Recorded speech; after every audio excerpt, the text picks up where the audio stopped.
Sierra Lover Show is Power 105.1. Monica is in the building. Second season of this reality show, huh? Yeah. I was very surprised that you said yes to a reality show. I know you were. What were the parameters? No. I said no for so long. This is how it happened. Keisha Cole and I are very, very close. Right. And a lot of times you didn't see me on the show, but I was always around, just in support of, you know, she's my youngest son, godmother. We were always there. Right. So it's the exact same producers and people that were around that were saying, look, you have this spirit about you that we like, and we like the fact that you're close to your kids. You know, we want to do a show. I was like, absolutely not. And then he started explaining, it won't be what you normally see. It'll just be you. Do your thing. I won't hand you a script. Whatever takes place is what we'll show. So we did a trial run. Right. For a network that's only in Atlanta. And it was titled The Single. It was like a 2-hour special. We did like a tryout first. Right.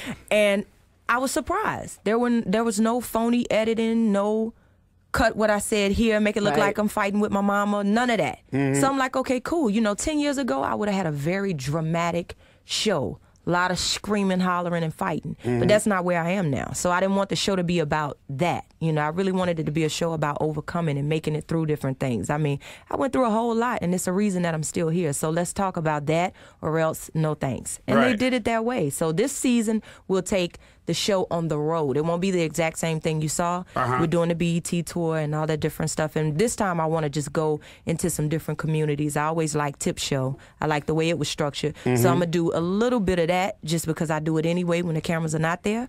And so it'll be different this time. So it's more like still standing on the road, just reaching out to different people. Yeah. Earlier you said that you and Keisha are very, very close. Are you going to be the godmother of her child? You know what? We haven't even talked about it yet. You know what we talk about? We talk about labor and delivery. We talk about how much it's going to hurt. That's all she's worried about right now. You know, I think she's, first of all, she's extremely in love. Right. So that always makes pregnancy just feel right. Oh, you know, it just makes it feel good.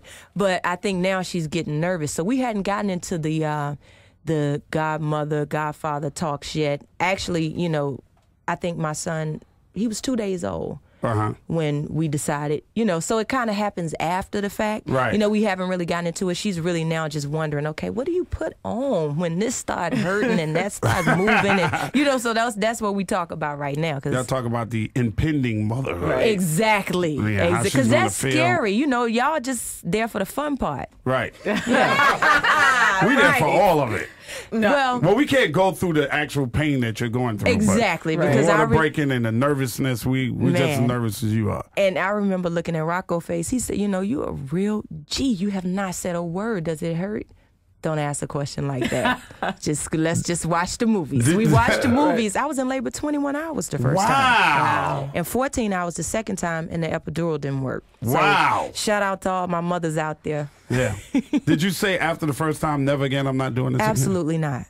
Absolutely not. No. And even after the second time, as painful as that was, I still could handle it 2-3 more times. 2-3 more times? Huh? Yeah. Wow. Yeah. Nah. 2-3 more times. What's the biggest advice you think you've given Keisha about being a mom?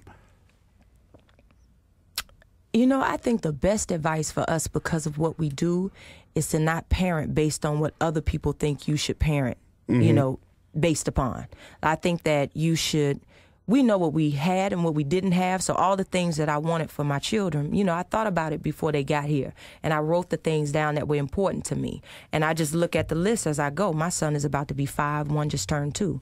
So I just look at the things, you know, I wanted them to experience seeing the world. Okay, check. I wanted them to, you know, so you just think about the things that you want for them and stop thinking about what the world wants you to do with them. You know, and be okay with the decisions you make. Married or not, your children they were conceived in love. You know, you don't answer to that. Don't try to justify the decisions you make. You know, we answer to one person, in my opinion. Man, that's it. And you said 2 or 3 more, so you want to try to shoot for that girl, huh? No.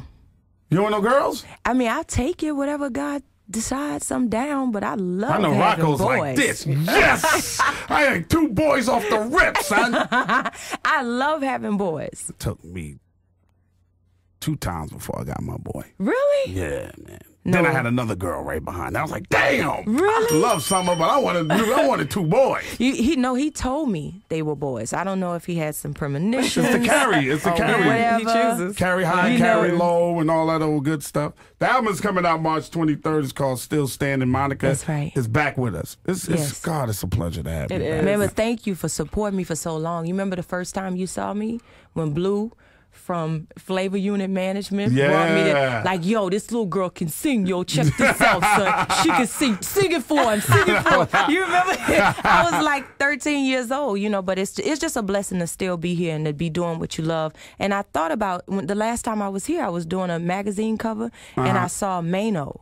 Right. And when I was on my way here, somebody sent me a story that he just recently experienced something that I did. And I just wanted to send my love to him. I don't know him, but when I met him, you know, real recognized real. And he just stepped to me and he said some things that stayed with me. So if anybody knows him, just tell him that I sent my love. We can talk to Mano all the time. Hey, I'll put you on the phone with him right after we finish this interview. Absolutely. Hey, that's the hardest thing ever. You know, when you experience something like that, it changes your life. I am totally different. It's been 10 years for me. So if ever I'm needed, I'm a phone call away. Yeah, definitely. Well, we'll definitely connect you with Mano. I think the thing that everybody like about you, Monica, and I would advise you to keep doing it, is like you said earlier, you never put on. Yes. Don't put on.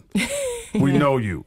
We know you and we love you like no other. Just as you are. You're 100% real. You don't make no excuses for what you do. Who you love is who you love, who you have children with, who you have children with. And we know that you will be quick to snatch a bitch up in a heartbeat. I knew you was going to say but we love it, though. We love it because there's so much crap in the music business. You know what I mean? Like, there's so many people that they running around and they doing this and they doing that, and they just let anybody talk to them any way they want to. And you're not that kind of person. Neither am I. No. And I think that's the reason why we connect on it. You know, you're not going out of your way to try to be friends with no celebrity. If y'all connect, you connect. If not, that's so what it is. Yeah. There it is. That's what it is. Yeah. Monica in the building with us, man. March 23rd, the album. Support this young lady. Still standing, baby. Still Love Shores, Power 105.1.